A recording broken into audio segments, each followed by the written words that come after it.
there's steps along the way, and one of the steps along the way was, when anger arises, just notice it or whatever.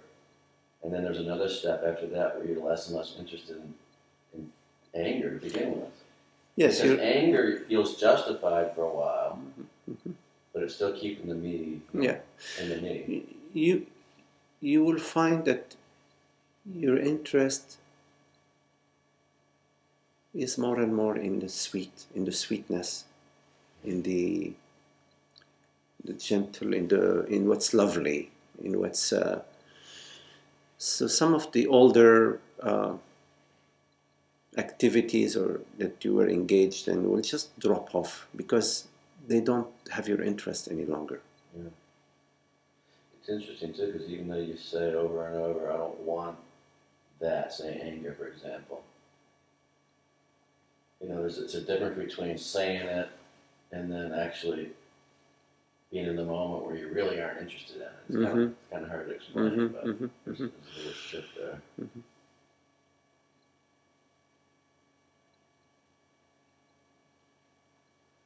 If you really don't want it, you won't have it. Right.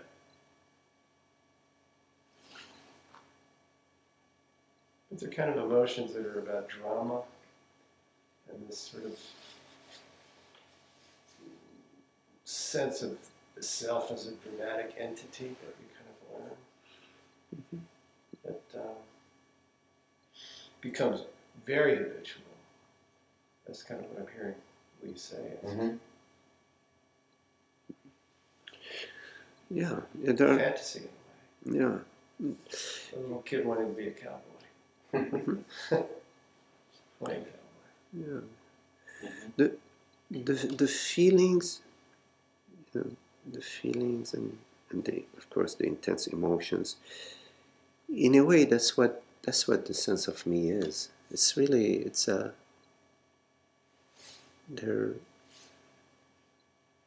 it's much more than an image that I am such and such a person. It's more feeling. Like, I feel like I'm, in me, and the drama that's part of that feeling state of situations that take that feeling state and turn it into an emotion, and that when that occurs, now I'm living that that feeling. I'm living it, and when that's occurring,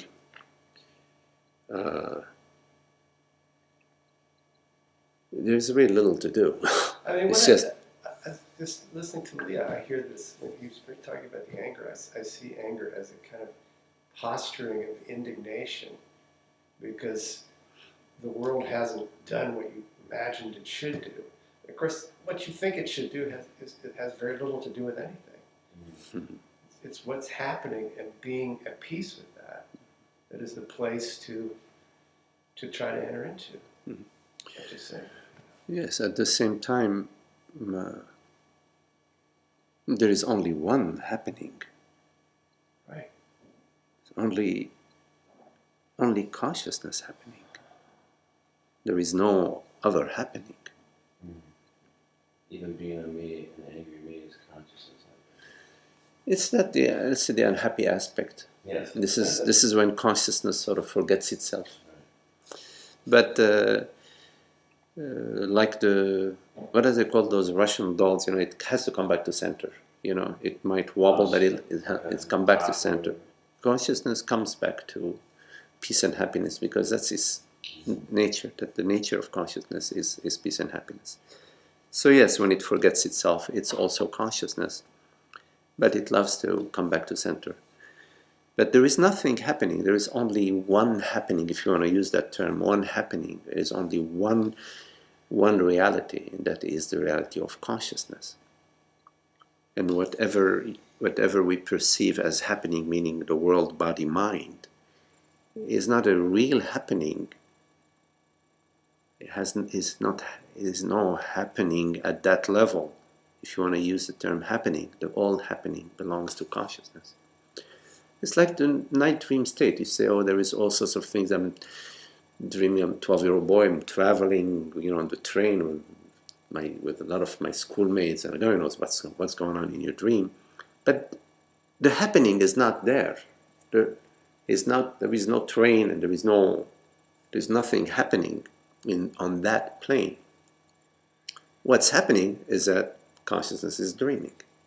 So it's consciousness that's happening. So basically, not the best way, but one way to put it is it's just a dream. A dream is happening. Yes. Now, the happening itself refers to time and space. There is A and B. In any happening, there is A and B. Even if A moves from point number 1 to point number 2, it's still A, but there is now point 1 and point 2, there is space. Or if A comes to B and relates with B, there is both time and space. There is both space in terms of A is coming to B or B is coming to A, so there is space, and there is also time. A and B are coming. So happening refers to time and space. Now consciousness is happening, but it's timeless.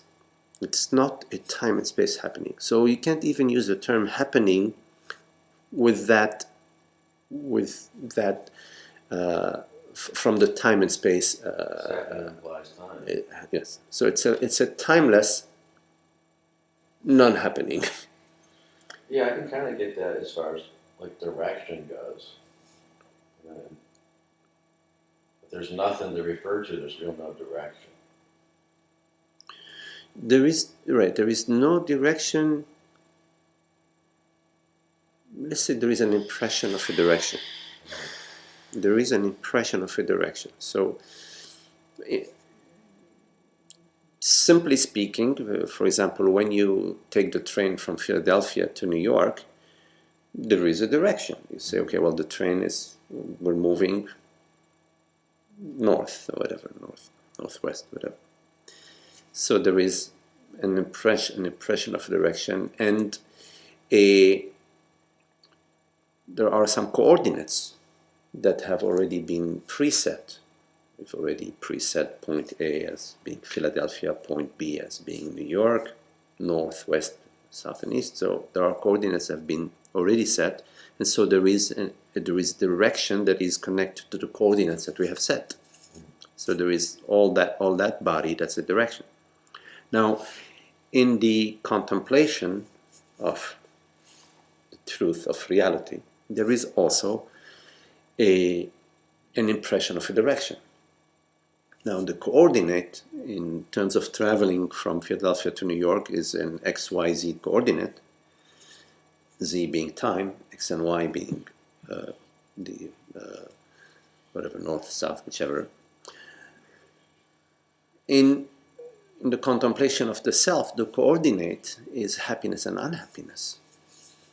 So there is a direction where you're moving away from truth, meaning you're moving further along on the unhappiness axis. And when you're moving to the understanding of true nature, then you're moving towards happiness. So there is, in a way, a direction. It is not completely random.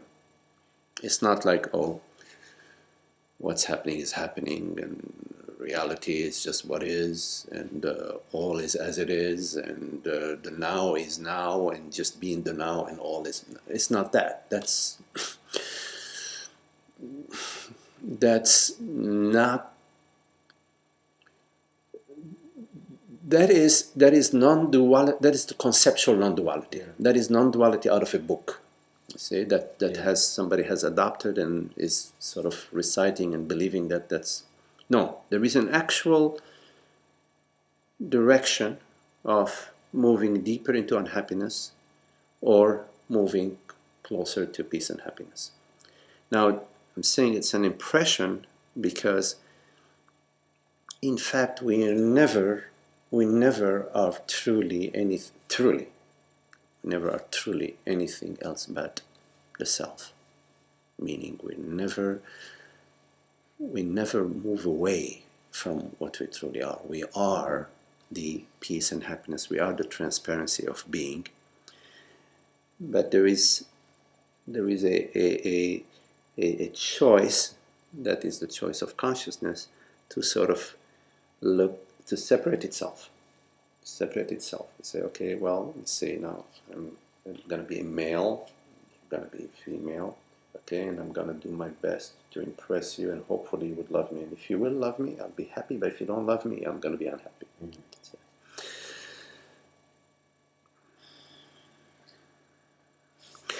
But although it is all consciousness and all the self, it is not sufficient to understand that without, there is a depth of understanding, that brings an end to the angst, that brings an end to the unhappiness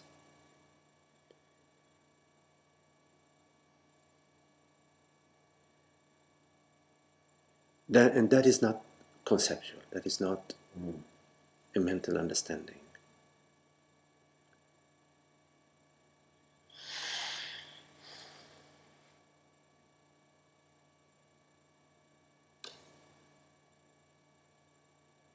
So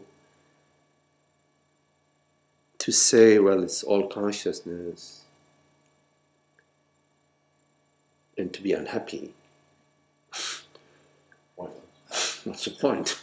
This gets into the thing though, which is being able to do what you're doing in ways that are productive, but the anxiety component isn't necessary.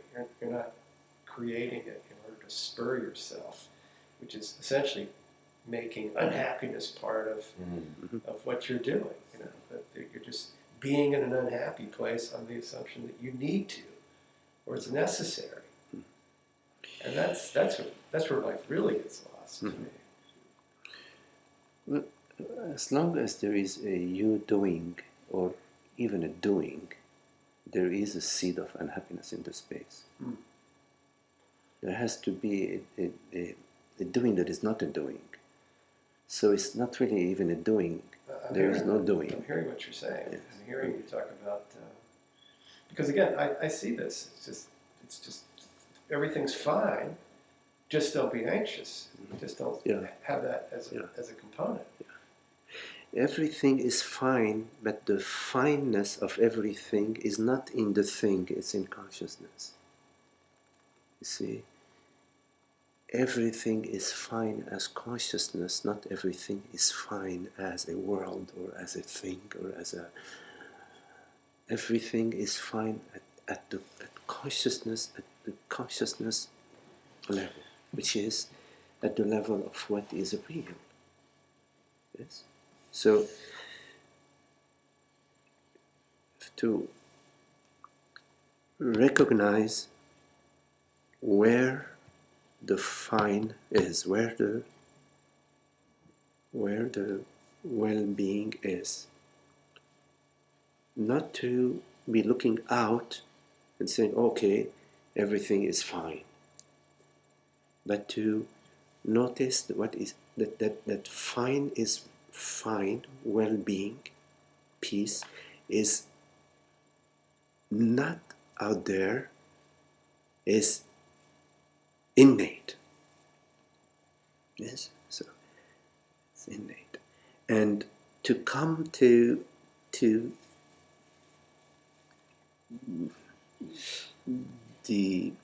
that innate peace and happiness, you have to turn your attention to not to what is happening in quotation, but to what is not happening. to that is not happening, which is the reality of all seeming happenings. Reality of what? Of all seeming happenings. So the reality of all seeming happenings is not a happening and is not happening. It's not a happening, nor is it happening.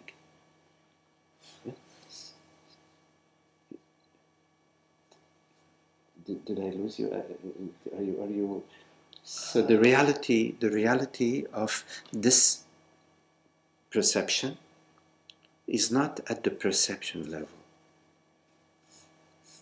It belongs to consciousness. There is one reality. This is one reality.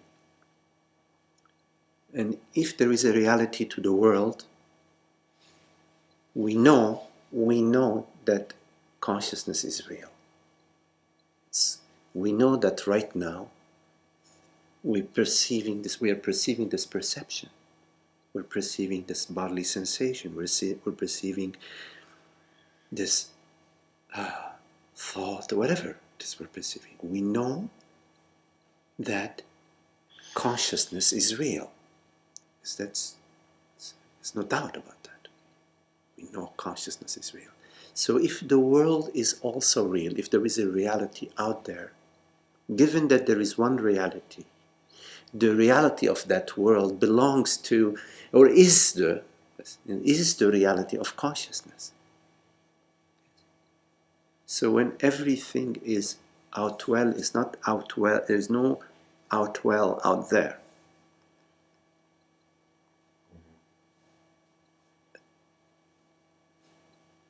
I see this. What I see clearly is that I get caught up in using my brain to get things done, and a whole process of planning, etc. And it's just as if it's just sort of going off on its own, as if it's like, is this connected to consciousness? And since it's not like the brain is a tool of consciousness, and it's just kind of running on its own. No, absolutely not. Yeah, it's that. No, but that's consciousness, the brain, the body, mind, the galaxies, all of it is running via consciousness. Right. Its reality is consciousness. Right. Like in your night dream, when you're dreaming that there is a torrential rain, for example, you're in the forest and there's torrential rain. It's you, the dream, and this entire torrential rain is your dream. That's where this huge freedom, huge living in freedom. Yes. To get there, to be there. Well, I just haven't quite been able to master that. I see it. I see the point of living and being enjoyment. I mean, in some sense, not to impose that, but that there's just the breath of enjoyment that is there. To yes. be there, to be with that, to be productive within that. And that's where I've run into my biggest challenges. And I suppose, and again, it's a certain amount of just rationalization, bad habit. I don't have time for that. I don't have time to sort of enjoy it. And it's just, that's where you become kind of robotic. And I see a lot of people become rather dead on their feet. And I guess what I see that I'm not is that if I learned how to if live from consciousness, and just whatever came along was just the big point was being, and what is done, and it's being present with it that is the point.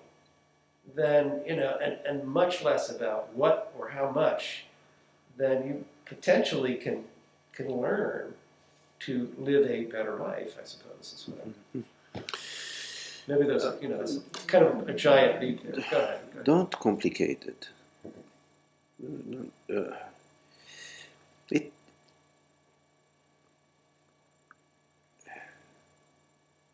it's a it's, it's a simplicity to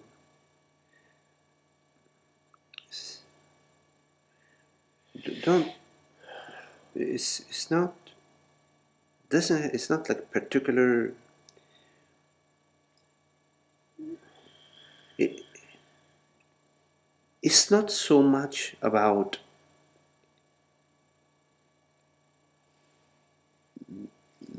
living your life a better life or a better way of being at work or a better way of working with your planning or it's not about that.